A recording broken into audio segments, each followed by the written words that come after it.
Akala ng marami, math and chemistry problem lang ang pagbuo ng bagong franchise, di ba? Pero explain nyo sa akin kung paano naging number 2 seed sa buong liga ang Golden State Valkyries sa second year pa lang nila. At kung may isang tao na talagang nagsiset ng tono para sa squad na to, si Tiffany Hayes yun. Pure dog mentality. Tignan nyo tong play na to.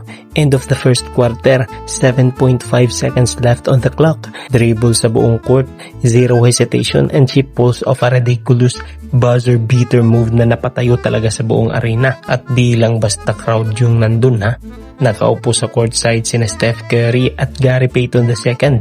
Tingnan nyo yung reaction ni Steph.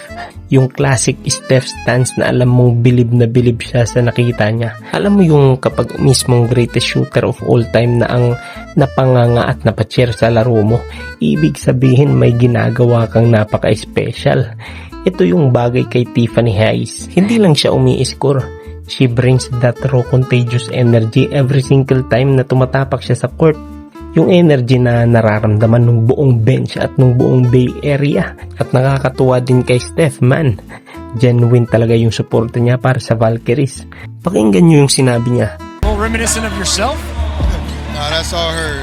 He called it as she was crossing half court. He's like, she's way too casual. She about to shoot. Sobrang blessed talaga ng Bay Area kay Steph Curry. Aside sa pagiging generational talent, is just an incredible role model for the entire basketball community.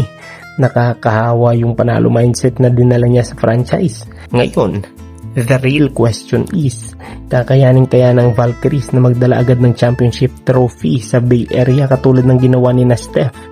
Sa ipinapakita nilang puso at laro ngayon, honestly, mukhang hindi na malayo.